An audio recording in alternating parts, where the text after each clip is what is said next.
చదువు అవ్వగానే ఉద్యోగంలో చేరడం, జీతాలు సరిపోవడం లేదని మానేయడం, బతికేందుకు ఏదో ఒకటి చేయడం, నచ్చకపోతే మధ్యలో వదిలేయడం, ఇదే కదా ఇప్పటి ట్రెండ్. కానీ అందరిలా కాదు ఆ యువకుడు. రిస్క్ చేసి మరి మనసుకు నచ్చిన పని చేయాలనుకున్నాడు. సంప్రదాయ వ్యవసాయాన్ని పక్కన పెట్టి ఆధునిక సాగును నమ్ముకున్నాడు.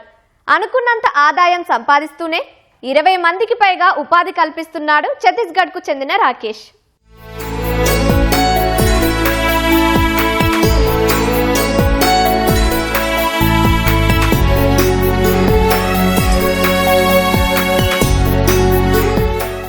ప్రస్తుతం చాలా మంది ఉద్యోగాల వైపు మొగ్గు చూపుతున్నారు. కొందరు ఇంట్లో వాళ్ల ఒత్తిడితో జాబ్ చేస్తే, మరికొందరు ఖాళీగా ఉంటే సమాజం ఏమంటుందో అని చేస్తారు. చాలని జీతంతో జీవితం గడిపేందుకు సతమతమవుతారు. కానీ ఈ యువకుడు ముందే భవిష్యత్తును అంచనా వేశాడు. ఇప్పుడు ఈ జీతాలతో బతకడమే కష్టమని గ్రహించాడు. రిస్క్ చేసి సాగువైపు మళ్లాడు. ఆధునికత అందిపుచ్చుకుంటూ కూరగాయలు పండిస్తున్నాడు. రోజుకు వేలల్లో ఆదాయం సంపాదిస్తున్నాడు.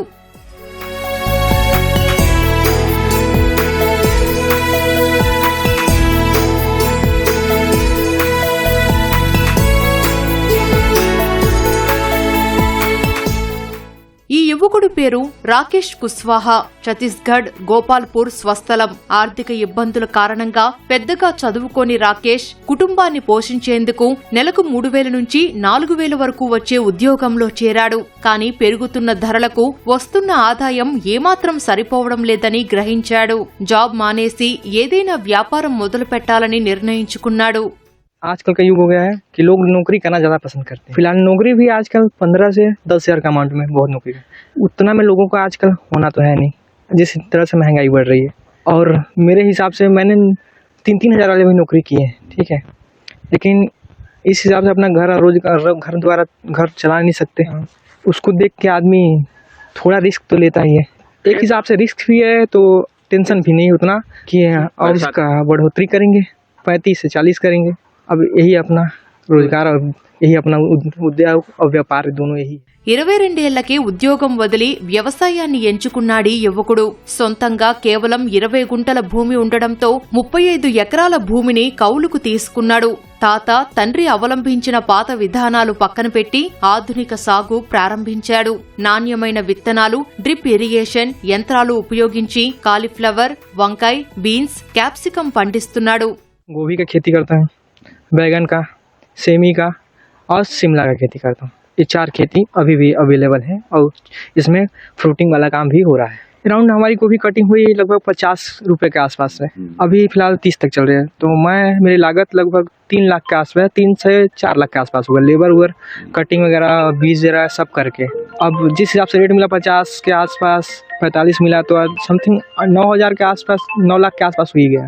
కేవలం 4 ఎకరాల్లో కాలీఫ్లవర్ సాగు చేస్తున్నాడు రాకేష్. అతడికి మొత్తం 3 నుంచి 4 లక్షల వరకు ఖర్చవుతుంది. కానీ వాటిని అమ్మితే 9 లక్షల వరకు ఆదాయం వస్తుంది. క్యాప్సికం, వంకాయలు, బీన్స్ కాక 5 నుంచి 6 లక్షల లాభం వస్తోందని చెబుతున్నాడు రాకేష్. ప్రస్తుతం 20 మంది కార్మికులకు ఉపాధి కూడా కల్పిస్తున్నానని అంటున్నాడు. अभी के डेट पे अगर कोई नौकरी कर रहा है तो मैं नहीं कहूँगा कि नौकरी छोड़ दो, नौकरी करें, लेकिन किसी का भी आय कम से कम 30-35 प्लस हो तो नौकरी करें, वरना अपना छोटा मोटा अपना ज़मीन लेके कहीं 1 एकड़ का रिस्क लें और फर्स्ट ट्राई करके देखें कि कैसा खेती हो रहा है, आपका कमाई कितना हो रहा है, उसके बाद उस बिजनेस में आगे बढ़ाएं। और मैं युवाओं को यही बोलना चाहता हूँ कि अधिकतर आजकल जो क्या बोलते हैं टेक्निक हो गया है, वो आज ड्रिप के अनुसार हो गया है, ठीक है। पहले था जो कि बरहा के अनुसार भरा जाता था, अब ड्रिप में भरा जाते हैं, ठीक है, और ज़्यादा से ज़्यादा मशीनों का उपयोग हो जाता है। तो मैं यही चाहूँगा कि किसान अपने कुछ मेहनत करें, उसमें भी प्रॉफिट बहुत ज़्यादा ही होता है। ఉద్యోగాలు పూర్తిగా వదిలేయాలని తాను చెప్పడం లేదన్న రాకేష్, నెలకు కనీసం 30,000 నుంచి 35,000కు పైగా ఆదాయం ఉంటేనే కొనసాగించాలని అంటున్నాడు. అంతకంటే తక్కువ జీతం ఉంటే సొంతంగా కొంత భూమిని తీసుకొని రిస్క్ చేయొచ్చని సూచిస్తున్నాడు. पहले आम लड़कों की तरह से बेरोजगार पड़ा हुआ था, ज़्यादा था, नौकरी करता था, ज़्यादा नहीं, 3,000-4,000 के आसपास का नौकरी था मेरे पास। अब समथिंग 10-20 लेबर अपने पास काम कर रहे हैं, एक मुंशी है और अपना खुद का फार्म है, तो इससे किसी प्रकार का दबाव हुआ है नहीं कि छुट्टी चाहिए, अपना छुट्टी ले सकता है आदमी। अब घूमना फिरना ज़्यादा कर सकता है वो काम। अब नौकरी ऐसा है कि आपको अगर करना है तो उसके दबाव में रहना पड़ेगा, मालिक के दबाव में। आपको जो काम करता है उससे 24 घंटा करना पड़ेगा। इस टाइप का टेंशन आपसे अब दूर हो गया है। నచ్చిన పని చేస్తేనే అనుకున్నంత ఆదాయం, మనసుకు తృప్తిని పొందవచ్చని ఆధునిక వ్యవసాయం ద్వారా నిరూపించాడు రాకేష్ కుష్వాహా.